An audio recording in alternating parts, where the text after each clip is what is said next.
You know that moment when you're scrolling through social media at 2 in the morning and you see your college roommate posting pictures from their third vacation this year while you're calculating whether you can afford name brand cereal this week. Or maybe you're at a wedding where everyone seems to be buying houses and starting families while you're still trying to figure out how people afford more than ramen noodles and hope. There's this invisible financial milestone that separates those who seem to have their act together from those who are quietly panicking about their bank account balance. And if you're approaching 30 or already there, this number is probably keeping you awake at night. My name is Alex, and I used to be that guy stressing about money at 3 in the morning. I spent years in investment banking watching wealthy people make financial decisions that seemed impossible to understand. But here's what I learned after retiring in my mid-30s and spending the last decade studying how wealth actually gets built. There's a specific net worth number that creates a fundamental shift in how you experience life at 30. And most people have no idea what that number actually is or why it matters so much. If you've ever wondered whether you're financially behind, ahead, or completely screwed compared to everyone else your age, make sure to hit that subscribe button because we're about to dive deep into the brutal mathematical reality of what wealth looks like at 30. And trust me, some of these numbers are going to shock you in ways you probably aren't expecting. Before we get into the specific numbers, let me paint you a picture of what financial reality looks like for the average 30-year-old today. Because the truth is, most people are walking around with no idea where they actually stand.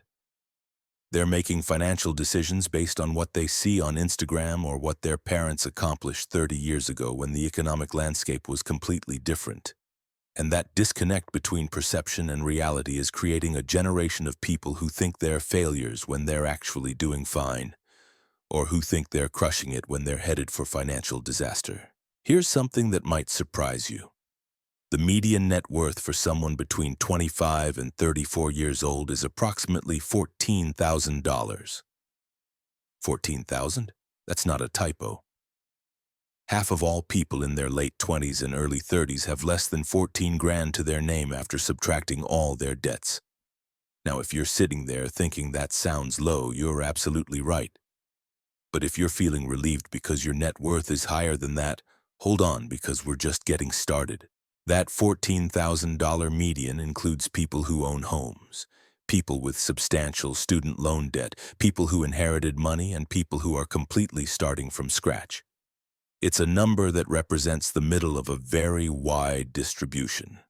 And here's where it gets really interesting. The gap between the median and what financial experts consider a healthy net worth at 30 is absolutely massive. Most financial advisors will tell you that by age 30, you should have the equivalent of your annual salary saved up. So if you're making $50,000 a year, you should have $50,000 in net worth. If you're making $75,000, you should have $75,000 in assets minus debts. This sounds reasonable in theory, but when you look at the actual data, you realize that the vast majority of 30-year-olds are nowhere close to hitting this target. But here's what those financial advisors don't tell you. That one-time salary rule is actually the bare minimum for not being financially behind. It's not the number that creates real financial security or opens up meaningful options in your life. The real game-changing number is much higher, and reaching it creates a psychological and practical shift that most people never experience. The brutal truth is that there are really 3 different financial realities for 30-year-olds, and which category you fall into will largely determine the trajectory of the rest of your financial life. Understanding these categories isn't about making you feel good or bad about your situation. It's about giving you a clear picture of where you stand and what it actually takes to move from one category to the next. The first category is what I call survival mode. This includes anyone with a net worth below $25,000. If you're in this category, you're not necessarily doing anything wrong, but you're operating in a financial environment where every decision is filtered through immediate necessity rather than long-term opportunity. Your car breaks down, and it's a financial crisis. You want to change jobs, but you can't afford to be unemployed for even a few weeks. You're constantly calculating whether you can afford things that other people buy without thinking. Being in survival mode doesn't mean you're irresponsible or lazy. Medical bills, student loans, family emergencies, or simply starting your career in a tough economic environment can all put you in this category through no fault of your own. But what it does mean is that your brain is constantly focused on short-term financial survival rather than long-term wealth building. And that mental state makes it incredibly difficult to make the kinds of decisions that actually build wealth over time. The second category is what I call stability mode. This is where you have between $25,000 and $100,000 in net worth. You're no longer panicked about every unexpected expense, but you're also not in a position where money opens up significant new opportunities. You can handle minor emergencies without going into debt. You might be able to take a vacation without months of planning, and you probably have some kind of retirement account that's actually growing. People in stability mode have usually figured out the basics of personal finance. They're living below their means, they're saving consistently, and they're starting to understand how compound interest works. But they're still primarily focused on accumulating wealth rather than having their wealth work for them. They're building the foundation, but they haven't reached the point where that foundation starts generating its own momentum. The third category is where things get really interesting, and it's what I call opportunity mode. This is where you have more than $100,000 in net worth, and suddenly the rules of the financial game start changing in your favor. Money stops being just a tool for buying things and starts becoming a tool for creating more money. You can invest in opportunities that weren't available when you had less capital. You can take calculated risks because you have a financial cushion to fall back on. Most importantly, you start thinking about money differently because you're no longer in survival or even stability mode. Here's what most people don't realize about reaching $100,000 in net worth by age 30. It's not just about having more money. It's about crossing a psychological threshold that fundamentally changes how you approach every financial decision going forward. When you have that kind of financial foundation, you stop making fear-based decisions and start making opportunity-based decisions. And that shift in mindset is often more valuable than the actual money itself. But reaching $100,000 by 30 isn't easy, and it's definitely not automatic. It requires understanding some financial realities that most people never learn. It means being intentional about your career trajectory, your spending habits, your investment strategy, and your overall relationship with money. And it often means making choices that feel uncomfortable or that go against what everyone around you is doing. The people who successfully reach opportunity mode by 30 usually share certain characteristics that have nothing to do with their starting income or family background. They understand the difference between assets and liabilities. They prioritize building wealth over looking wealthy. They make career decisions based on long-term earning potential rather than just immediate salary. And they treat their financial education as seriously as they treat their professional education. Now let's talk about what it actually takes to reach that $100,000 milestone by 30, because this is where most people get the math completely wrong. They think it's about earning a massive salary or getting lucky with some investment. But the reality is much more practical and much more achievable than most people realize. If you start at zero net worth at age 22 when you graduate college, you need to accumulate roughly $12,500 per year to hit $100,000 by 30. That breaks down to about $1,000 per month that needs to go toward building wealth, rather than just covering expenses. Now, before you start thinking that sounds impossible on your current salary, remember that building net worth isn't the same thing as saving cash in a bank account. Net worth is everything you own minus everything you owe. So if you're paying down student loans, that increases your net worth. If you're building equity in a home, that counts toward your net worth. If you're contributing to a retirement account that's growing through compound interest, those gains increase your net worth even if you're not adding any new money. The key is understanding that there are multiple ways to build wealth simultaneously, and most people only focus on one or two of them. Here's where it gets really interesting, and this is something I learned watching wealthy clients make decisions that seemed counterintuitive at first. The people who successfully build substantial net worth by 30 don't just save more money. They engineer their entire financial lives around wealth accumulation. They choose careers not just based on starting salary, but on earning potential over time. They live in places where they can save money without sacrificing career growth. They buy assets instead of liabilities, even when the liabilities would be more fun. Let me give you a concrete example of what this looks like in practice. I know someone who graduated with a degree in marketing and had 2 job offers. One was in New York City paying $60,000 a year. The other was in a smaller city paying $45,000. Most people would automatically choose the higher paying job, but this person did the math differently. The cost of living difference meant they could save significantly more money in the smaller city, even with the lower salary. More importantly, the smaller company offered equity and much faster promotion opportunities. 5 years later, this person was making over $90,000 and had built a net worth of over $120,000 by age 27. Meanwhile, their friends who took the higher-paying jobs in expensive cities were making similar salaries but had net worths closer to $20,000 because their living costs consumed most of their income.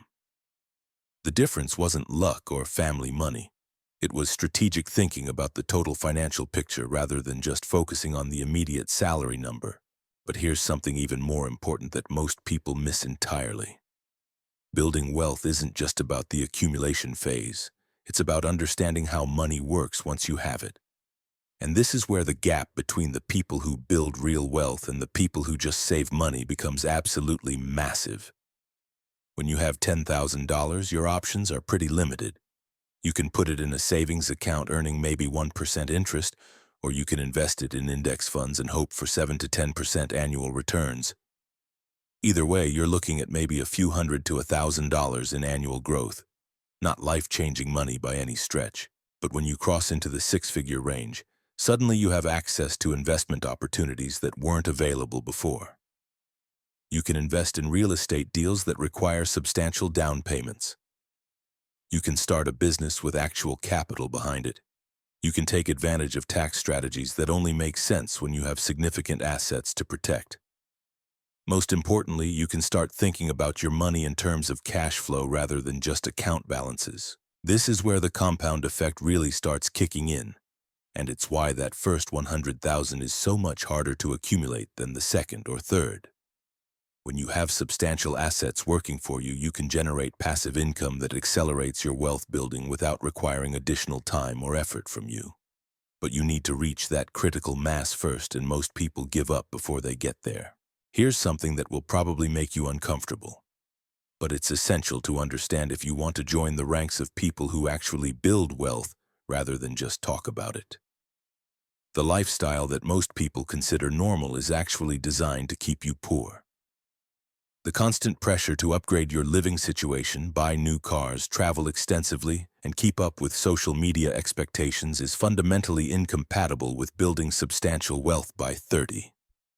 I'm not saying you have to live like a monk or never enjoy yourself, but I am saying that every dollar you spend on lifestyle inflation is a dollar that can't compound and grow over the next 40 years of your working life. And when you run the math on what those dollars could become if invested instead of spent, the numbers become staggering. That $300 monthly car payment might seem reasonable when you're 25, but invested in index funds earning 8% annually, that same $300 per month becomes over $800,000 by the time you're 65. The $2,000 vacation you put on a credit card might create great memories, but that same $2,000 invested at age 28 becomes over $20,000 by retirement. This doesn't mean you should never buy anything or enjoy your money, but it does mean you need to be incredibly intentional about where your money goes, especially in your 20s and early 30s when compound interest has the most time to work its magic. The people who reach financial independence aren't necessarily the ones who earn the most money. They're the ones who understand the true cost of their spending decisions. Now let's address the elephant in the room that most financial advice completely ignores. Building wealth by 30 is significantly harder today than it was for previous generations, and pretending otherwise doesn't help anyone. Student loan debt levels are higher, housing costs have outpaced wage growth in most major cities, and many of the traditional paths to wealth building have become more difficult to access. Your parents might have been able to buy a house at 25 with a modest down payment and build equity over time. Today, that same strategy might require saving for years just to afford the down payment, assuming you can even qualify for a mortgage. The job market is more competitive, career paths are less predictable, and the social safety net is less reliable than it was 30 or 40 years ago. But here's what I've learned from working with hundreds of people who have successfully built wealth despite these challenges. The fundamental principles haven't changed, even if the tactics have had to evolve. You still need to earn more than you spend, invest the difference wisely, and give compound interest time to work. You still need to prioritize building assets over accumulating liabilities. You still need to think long-term rather than just focusing on immediate gratification. What has changed is that you need to be more strategic, more disciplined, and more creative than previous generations. You can't just follow the traditional playbook and expect it to work. You need to understand how money actually works in today's economy, not just how it worked when your parents were starting their careers. This brings us to what I consider the most important insight about net worth at 30 that nobody talks about in personal finance circles. The number itself is far less important than the habits and systems that created that number. I've mentored dozens of people over the years, and I can tell you that someone with $50,000 who built it through disciplined saving and smart investing is in a much stronger position than someone with $100,000 who inherited it or got lucky with a single stock pick. The reason this matters is that wealth isn't a destination, it's a process. The person who systematically built $50,000 has developed the mental framework and practical skills to build $500,000 or $5 million. They understand delayed gratification, they can identify good investment opportunities, and they've proven to themselves that they can stick to a long-term financial plan even when it's uncomfortable. On the other hand, someone who stumbled into wealth without understanding how it was created is much more likely to lose it. This is why lottery winners and professional athletes often end up broke despite having access to enormous sums of money. They never develop the foundational habits that sustain wealth over time. When I was working on Wall Street, I had a front-row seat to this phenomenon. I watched clients who had built their wealth slowly over decades make consistently smart financial decisions, even when markets were volatile or when they faced personal challenges. These weren't necessarily the smartest people in the room or the ones with the best education. They were the ones who had developed what I call wealth-building muscle memory. Then I watched other clients who had made their money quickly through business sales or inheritance make decision after decision that slowly eroded their net worth. They would panic during market downturns, chase get-rich-quick schemes, or dramatically increase their lifestyle expenses without understanding the long-term implications. Within a few years, many of them were in worse financial shape than people who had started with much less money. This is why I always tell people that building your first 100,000 is like learning to drive. The goal isn't just to pass the test, it's to develop the reflexes and judgment that will keep you safe for the rest of your driving career. Every financial decision you make while building that initial wealth teaches you something about your relationship with money, your tolerance for risk, and your ability to think long-term. Here's something that might surprise you about the psychology of money at different net worth levels. When you're in survival mode, money feels scarce and precious. Every dollar matters because losing it could create real hardship. This creates a scarcity mindset that makes it difficult to take the calculated risks that actually build wealth over time. But when you reach stability mode, something interesting happens. Money starts feeling less precious, but you're still primarily focused on accumulation rather than deployment. You might have $20,000 or $30,000 saved, but you're keeping most of it in low-yield savings accounts because losing it feels too scary. You've moved beyond survival mode, but you haven't yet developed the confidence to put your money to work in meaningful ways. The real shift happens when you cross into opportunity mode. Suddenly, money stops feeling like something you hoard and starts feeling like something you deploy. You understand that keeping too much money in cash is actually a form of risk, because inflation is slowly eating away at your purchasing power. You become more comfortable with calculated risks. because you understand that not taking risks is itself a risk. I remember the exact moment this clicked for me personally. I had saved about $80,000 and was keeping it all in savings accounts because I was terrified of losing any of it. Then I realized I was losing thousands of dollars every year to inflation while missing out on potential investment gains. That's when I started learning about index funds, real estate investing, and tax-advantaged accounts. The transition from saver to investor is probably the most important financial milestone most people will ever cross. And it usually happens somewhere between $50,000 and $100,000 in net worth, depending on your personality and financial education. Before that point, you're primarily focused on not losing money. After that point, you're focused on growing money. But here's where most people get stuck, and it's something I see constantly in my mentoring work. They reach a certain level of financial stability and then plateau there for years or even decades. They might have $40,000 or $50,000 saved up, which feels like a lot of money compared to where they started.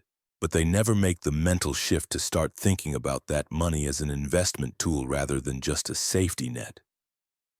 This plateau happens because building wealth requires fundamentally different skills at different stages. Getting from 0 to 25,000 is mostly about budgeting and discipline. Getting from 25,000 to 100,000 requires those same skills plus investment knowledge and risk management. Getting from 100,000 to 1,000,000 requires all of that plus understanding tax strategies, business ownership, and more sophisticated investment approaches. Most people learn the first set of skills but never develop the second or third set. They become really good at saving money but never learn how to make money work for them. And because our education system teaches almost nothing about investing or business ownership, most people have to figure this out on their own, or never figure it out at all. This is why I'm so passionate about financial education. Not the kind that tells you to cut out coffee and avocado toast, but the kind that teaches you how money actually works in the real world. How compound interest can turn modest savings into substantial wealth over time. How tax-advantaged accounts can dramatically accelerate your wealth building. How starting a side business can create additional income streams that aren't dependent on your day job. When I look at the people who successfully build substantial net worth by 30, they all share one common characteristic. They treated their financial education as seriously as their professional education. They read books about investing. They learned about different asset classes. They understood tax implications of their decisions. They didn't just stumble into wealth. They systematically acquired the knowledge and skills needed to build it. This is completely different from the approach most people take, which is basically hoping that saving money and working hard will somehow result in financial independence. That strategy might have worked when pensions were common and real estate was affordable, but it's not sufficient in today's economic environment. You need to be proactive about learning how money works and implementing strategies that go beyond just saving.